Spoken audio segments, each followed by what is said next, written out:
Greetings and felicitations. Okay, here comes the first round. Boom. And Jeez, that was just Boom. unnecessary. You kidding me? You can't be out of range? What? Greetings and felicitations, YouTube. Jarl of the Appian Way here with another Dr. Appius for you. I'm going to go ahead and quickly plug this. If you want advice on how to improve your battle game, send your replays to me over Discord, alright? Send them in the Total War Troy multiplayer Discord that we have set up. There's a link in the description. And specifically, send me the replays where you lose, because it's a lot easier for me to give you advice if you show me, something that needs the most growth, alright? Anyway, let's talk about this replay. This was submitted by I'm Cubs. He's playing as Salamis against Cop, who's playing as Phthia. We've seen Cop on the channel before and in some of my streams. I'm Cubs, we've not seen too terribly much from. We're going to quickly just kind of go over the army picks here. Salamis brought 2 Salamis Spearmen, 2 Salamis Swordsmen, both with 1 XP, 2 Veteran Locrian Slingers, 2 Islanders, 1 with 1 XP, Swift-footed Ascites, Devoted Forces, 2 Reinforced Chariots, and a Fighter Vanquisher hero in I think this is the Light Chariot because the health pool is only 5190. Now, let me tell you why this is a bad idea. Think about the job that you want your hero to do. Like an Archer Skirmisher hero kills infantry. A dueling hero kills heroes. And some abilities that you want to use can only be used if they're dismounted. Now, the Fighter Vanquisher hero is a hero for dueling. You bring this guy so you can beat up the enemy's hero. And it's very difficult to pick a Fighter Vanquisher against Phthia, because Phthia can always bring Achilles and just ace your hero. Okay? That's something to keep in mind. I would say, though, if you're going to commit to taking a Fighter Vanquisher who is there to duel enemy heroes, don't take him in the chariot. His health pool, when he's not in that chariot, is less than his health pool if he was just never in that chariot to begin with, once he dismounts. It takes a little bit of explaining, but the gist of it is this. You can only use the dueling ability that locks your opponent in that duel on foot, not in the chariot. And you recognize that later on in the battle when you want to duel him, but you can't because you're in the chariot. You dismount the chariot. It was the call you made at the time. Now, if you had just brought him on foot, he was going to have a larger health pool than after he steps off the chariot. After he steps off the chariot, he only has like 4,220 hit points. If you had just brought him on foot to begin with, his health is going to be much more closer to your opponent's health total, which is 6,150. You see what I'm saying? That's the big difference here. Now, you brought Islanders. Deployment, you put them at the very front of your army. I think your idea with the Islanders was that they'll be there, they'll be a meat shield, they'll take damage, and they'll die. But you're missing out on the biggest the selling point of the Islanders, which is right down here. There it is. Unspottable. This unit can hide at any location until the enemy is very close. But the second they start moving, it blows the unspotable. So another way you could use the Islanders here is to deploy them in the flank in the tree line, move them all the way up here to the very edge, keep them hidden for as long as you can. Your opponents will get within like 10 yards before they spot the Islanders. And then you could cause some interesting flanks with these units, or you can show an opponent an empty flank, and then when they get there, they realize, oh, there's all these bodies in the way. Just a couple of interesting points from the get-go about, your army picks. I don't mind the rest of your army selection. I think it's very good, and I think so long as you keep your Veteran Locrian Slingers protected, and you keep their target priority right, you'll do just fine. Let's look at Cop's army. Cop has brought a pair of Young Spears at 4 XP chevrons, a Centaur Champion kept hidden in the back, a Reinforced Chariot, 4 Renowned Phthyan Spears, a Giant Champion, a Giant Armored Spearman, a Myrmidon Swordsman, a Defender Companion on foot, 2 Achaean Slingers. So you take up the position at the top of the hill. Good ground to have. You've got your Paragon units in a hidden deployment. Your Islanders are hidden again. You go ahead and you're going to move up your Slingers here. No, don't. You've given them attack orders on the Slingers. You just should have let them stay back and wait. They have the range anyway. And, I mean, sure, you're targeting the Achaean Slingers. Might as well. They're expendable, though. They're not going to deal that much damage, but why not? Just get them off the battlefield. But you want to save this ammo as best you can. And the Achaean Slingers, they're out here doing the same thing that your Islanders are out here doing. They're meant to be the meat shield. They're meant to take those slings. You'll beat them up, but because you kind of have them bunched up with your Salamis Spearmen, the Achaean slingers are getting extra collateral. Not that it's been a lot. You can see here you've taken very little damage, and you're getting plenty of kills. I just don't think you want to be targeting these guys. Not in the long term anyway. You're getting your chariots up here. Your chariots have the downside of not knowing exactly who to target right now. If you can get them over here to attack the reinforced chariots of your opponent, you can win just with the chariot advantage. All right, now your slingers need to stop shooting here. You can engage with your islanders just fine if you want to, but like those slingers, they're broken. Just save your ammo. Because look at this, the renowned flying spears, you're now shooting them with the slingers, which would be an obvious next target. But these guys have a 65% missile block chance. Only a third of your damage is getting through on these guys. A third of your damage is only 10 points. You want to know who has 10 points of sling damage? Achaean slingers. Your slings right now are as effective against the shielded side of these renowned flying spears as a regular Achaean slinger bullet. Now, I'm going to pause here. You've given attack orders from these chariots to attack the backs of this heavy infantry line. These guys still have plenty of mass.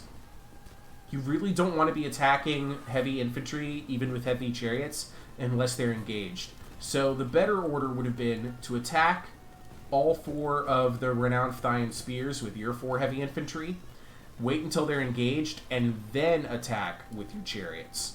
And even with the swift-footed Ascites, and maybe not devoted forces, because you have to keep in mind, these are still spears. They still get a bonus versus large. And they're still at, you know, like, I think with their bonus versus large and their bonus versus, what is that, swords. Well, okay, the swift-footed Ascites isn't a sword unit, though. Yeah, they'll be fine, but still, though, those Phthia spears, they will tear them apart, especially if you put their shields on their back. Alright, so you've gotten your islanders out here. There's a Myrmidon swordsman wasting its ammo on them. This is great news for you. You kind of, that's a situation that's going well for you.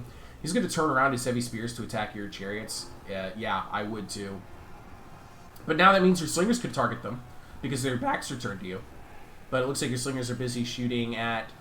No, they just keep retargeting for the ones that are facing them, which is a shame. It's a shame. Okay, gonna let the battle play out a little bit more here. Phtia's chariots have shifted over to the other side of the battlefield. And this is great news for them because it means they get open season on islanders. But I think you brought those islanders to kind of, you know, take the damage some. You're being conservative with your heavy infantry so you can protect your veteran slingers, but your veteran slingers aren't targeting the units they'll be most efficient against. And because you got the Myrmidons out here, you had to get your Salamis swordsmen engaged, which they'll trade okay with the Myrmidons. I think that'll be just fine. You've also got this Islander out here trying to slow down these young spears. That's good. You need to stay away from giants with your chariots. With combined damage amount between the renowned Phthia spears and those giants have dealt a ton of damage to your chariots. And this is okay. All right. This is a Total War player trap. Total War games in the past have taught us that, you know, if you have the opportunity to use your cavalry and chariots to kill enemy skirmishers as much as you can. The Achaean slingers, I need to start reclassifying these guys. This unit is not a skirmishing unit. This is a rabble unit. This is a Dardanian mob unit. It is an expendable mass of light infantry man meat that when it dies, its allies won't care. All right, and it only costs 280 funds. What else could your chariots be doing right now that would be more valuable? These Achaean slingers, they're shooting bunny farts. You really don't need to be afraid of them. So where these chariots would be more valuable right now, this flank. This flank, oh my goodness. Running over Myrmidon swordsmen and young spears, freeing up your Salamis swordsmen and your islanders for an opportunity to flank around, get into the back of this. Those chariots could also be useful right here, targeting the backs of these units. I also see you've got swift-footed Ascites on this attack order. I'm going to go ahead and let this play out. And it was a wide charge, so you're actually kind of grabbing multiple units here. I want to hold down spacebar for a second, pause this. I kind of want to show you something. This has been a topic of discussion between Airrunner and myself for the past couple of days now. You've gotten swift-footed Ascites here engaged along the flank of the renowned Phthia spears, lengthwise, right? And as a result, you're going to give your next order to move your cavalry like this. Airrunner and I both think that in a competitive sense, this is manipulative slash exploitative pull-through. By retreating through the unit that you just engaged, a unit that is not knocked on its butt, but one that is standing up and fighting you, this is just not how it should be. And it doesn't seem to be very competitively savvy. You are going to take a bunch of damage for it, though. But look at the morale effect it's had on the renowned Phthia spears for retreating in a direction that really just doesn't make sense. And watch the clunky, effect that these guys have as they just kind of bump bodies around. And they're moving and they're pressing through. Nobody's making any attacks here. It's just a bunch of shoving. And it doesn't make much sense. Okay? The rule that Airrunner and I are kind of dancing around about how we want to classify illegal pull-through has to do with angle of approach and angle of disengagement, right? So there's only a few directions that you should be able to disengage from, and one of those directions should not be through a standing up unit of infantry, right? It should be back the way you came at some reasonable angle. We'll have more details about that later once we figured that out. In the meantime, though, you do have your swift-footed Ascites out here. You've disengaged your reinforced chariots from the Achaean slingers. Thank you. And you have them coming in here to rear attack over here against these renowned Phthia spears. I think the Myrmidon swordsman would be a much better target. Your Islanders won the engagement with the young spears. This young spear is also broken. You're doing fantastic, I'd say. Swift-footed Ascites out here is currently disengaged, not doing anything. It should probably be grabbing these reinforced chariots. And yes, it looks like that's your call. That's a pretty good one. You're going to take some damage for this in the long run, so if you can get some support out here, you should. Your veteran Lucarian slingers are targeting the backs of the armored giant spearmen. That's a good target. Another good target would be the giant champions, because the giant champions just gave your reinforced chariots the law. They've done a ton of damage, and they're going to continue to. And I think that's going to break your reinforced... Yep, that breaks the reinforced chariots. You're doing fantastic damage against the armored giant spearmen, but they're facing you now. Try and find a different target. There's a breach in the line. Yes, it looks like the renowned Phthia spears, where they've been able to disengage, and are going to come out down here and engage your veteran Locrian slingers. The good news is that your Locrian slingers are winning in the engagement. I think at this stage, you need to consider separating, putting some space between your two slingers units, so that they can support each other and that they won't both be wrapped up in the same melee engagements. You do have devoted forces engaged over here. Looks like to rear charge this renowned Phthia spear. This is going to work out really well for you. This engagement, this renowned Phthia spear is going to work out well for you. The enemy chariots, though, because they are unsupported. Your swift-footed Ascites is unsupported, even though you're doing a ton of damage here. Swift-footed Ascites is also taking a ton of damage himself. Reinforced chariots are regrouped over here. They're coming back up into the fray. Your Salamis spearmen that were engaged, the Myrmidon swordsmen, are very, very woefully outmatched now. Devoted forces try to get into it. You have a Salamis swordsman that's not doing anything, and a Salamis spearman engaged with the defender companion. The spearman needs to stop their spearman to support your hero, and the swordsman, yeah, I think that's a good call. I was about to say they can attack the defender companion hero, but I think it's better that they get in here to try and help out against the giant champions of Myrmidon swordsmen. Your reinforced chariots are escorting off these renowned Phthia spears, but the reinforced chariots of your enemy are back. Oh, they shattered. Okay. All right. Even though that was a broken unit. It must have been because of the armored giant spearmen. It's a fear-causing unit. The fear from the armored giant spearmen terrified your reinforced chariots. Myrmidons are pretty much handled. Here comes the reinforced chariots to attack your devoted forces. They're supported, though, by the giant champions. You're going to bring in swift-footed Ascites in here. Boom, boom, but bad news. Phthia has a trump card up its sleeve, and that comes in the form of Centaur Champions, which are now going to charge up here. They're going to go straight after your veteran Lucarian slingers. I like your reactions to this, though. I like what you do to try to stop this from happening. You know that the only thing that's going to protect your slingers is mass.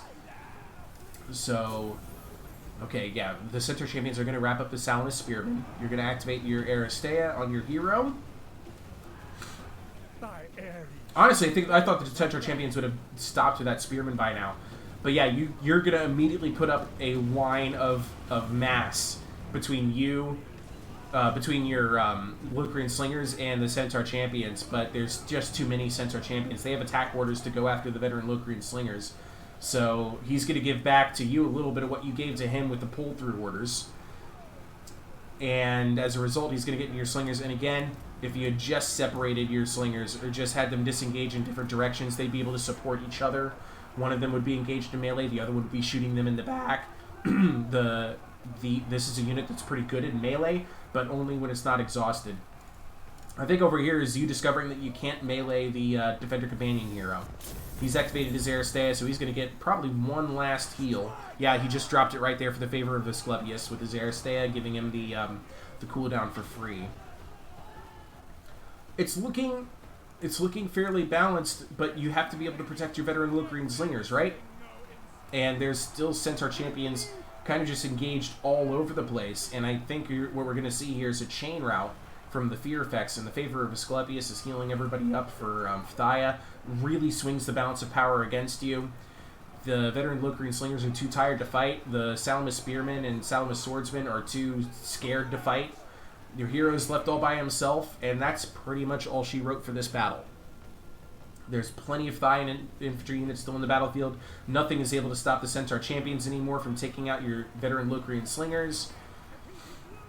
And we could just go ahead and fast forward this to the end. It was a valiant effort, I'd say. There were some instances of pull-through on both sides. I'd like feedback from the community. What do you think makes for, legal pull-through? What doesn't make sense? At what point is mass of the charged target too much for mass of the charging unit to bust through? Those are all some interesting aspects to the pull-through rules that we're all trying to take into account. So yeah, there's just a fast-forward duel here. I like how your opponent, Cop, gave your hero the valiant final battle here, and you let your soldiers surround them in a theater display. I thought that was a really cool display from you. But then the Giants are just going to go ahead and end this fight. What's up? One charge in, terrifies them. Valiant defeat. There it is. Let's look at some statistics. Okay, so one of your Islanders killed to a man, no kills itself. 12 kills for the other one. Your heavy infantry numbers don't look so fantastic, but considering they were fighting up against renowned Phthyan spears, I think that's to be expected. You managed the Myrmidons fairly well. Even still, they got 109 kills. Your veteran Locrian slingers did the majority of the work for your army, and unfortunately, I just think the targeting wasn't done well. I think if you had gotten your slingers into flanking positions and opening up their fire on the sides of the infantries that are unshielded, meaning not directly in the front 90 degrees of the shielded units. And I didn't like the way you used your chariots. The chariots also kind of let you down. Ultimately, you had the mobility advantage. You had 2 chariots and a heavy cavalry, and that your heavy cavalry is better than his heavy cavalry. But because of the targeting, he was able to get the better of you in the long run. Let's go ahead. I'm going to take a quick look at your army build, and I'm going to see if I can't give you a little bit of tweaks that might make this army just that much better. And ultimately, I did like it, but I think we can squeeze out another unit here. Alright, so this is the army that you brought, as far as I can tell. I'm pretty sure you ended up taking the reinforced melee chariot instead of the regular melee chariot. I'd like to point out, it's interesting that the battle display screen, because you guys did fight on ultra unit size, I did double check that, it shows your fighter infantry here as having 9390 HP, but when you get into the battle, it shows you a different health total. And I think it's calculating the total health of hero and chariot here, but in the battle, it only shows you the chariot health until he dismounts, in which case it shows you the hero's health, which is still ultimately less than this guy just on foot, 6150. Okay, so, because that's what your opponent had. So yeah, this was the army. I like what I see in general. But first of all, let's go ahead and take the XP chevrons off, 110, and let's take the chariot off, 460. At 460, there's not too terribly much we can add because we're not adding a regular spearman. But let's back up on the islanders real quick and take these guys out. 1060. Okay. 1060 is good enough to bring us some interesting choices here. So we could do a third Locrian Slinger if we want, but we're probably going to want to go a little bit wider on infantry. I mean, again, the islanders were not a bad pick. But we could probably upgrade those to a pair of Island Club Warriors. These guys have a very similar unspottable trait. They're not fantastic. They're certainly better than Islanders in every category. More health, more armor, more melee attack, more melee defense, much more damage, and more charge bonus. The big reason to bring them is, again, because of the unspottable. It's only a little bit more of an investment. I mean, like I said, there's very little I can change with the army. It's already a really good build. But I could save you some more money. Instead of bringing the 2 Salamis Spearmen, make it 4 Salamis Swordsmen. I've now got you up to 1220. At that point, I'm definitely thinking another veteran Locrian Slinger. 340 funds remaining. You can do an Islander, or if you want to be really crafty, you could do an Achaean Slinger to play that role of expendable mob. You can bring, 3 of them, 4 of them, maybe even put them in front of the army just to get shot up or bait out the enemy chariots to die. But this is still true to the core of your army with 1,200 points of wiggle room. What else could we add in here that would make a difference? The Heavy Island Skirmishers, a pair of those could be interesting. They're not slouches in melee. They're not fantastic either, but they also have some decent javelins. They would have helped you even more in the chariot engagement. Not that you used your chariots against his chariots much. You could do another Armor Giant Spearman to support Devoted Forces, but also not necessary. With 1220, maybe you want to look at... I wouldn't recommend Ajax's Wall. I actually might as well. Ajax's Wall, it's better than Ajax's Companions, which is much more expensive. This at least gets you a 5th unit. The problem is it's a small unit and it is slow. I just really like the Island Club Warriors.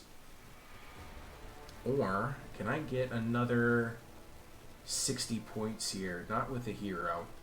So if I could get 60 more points, I could get Nikki and Slinger, but the lowest I can go with the hero is to -20, so that doesn't really work out.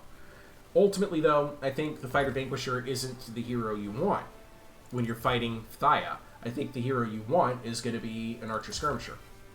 Probably mounted in either the Archer Chariot or the Light Archer Chariot.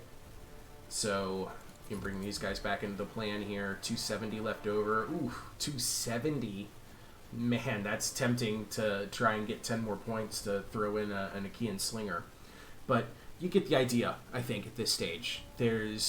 When you're fighting against Phthia, you have a lot of room that you can work with. Another thing I've seen a lot of Salamis players do when they're fighting Phthia is bring Glorious Neoptolemus. Anything you could do, I can do better, is what Salamis says. They can bring better Myrmidons than Achilles. They can bring better Centaur Champions than Achilles. They can bring better Centaur Elders than Achilles. They can bring better Armor Giant Spearmen than Achilles. There's a lot of options there, but back to your build. Ultimately, I think the way you want to go is this. I think starting here and figuring out what to do with the remaining 270 funds is your best bet. Maybe just swap that for one of these. I don't know. Something along those lines. This is the most closest to your style of play, I feel, and gives you the most opportunity to really, I think, improve. Anyway, it's a very long-winded episode from me today. I hope you all find this interesting and enjoyable. I hope this improves your game, I'm Cubs, and let me know, all right? I've asked for a lot of your feedback today, so just lay it out on me in the comments, all right? Ta-ta. I love you all. I'll see you guys in the next video.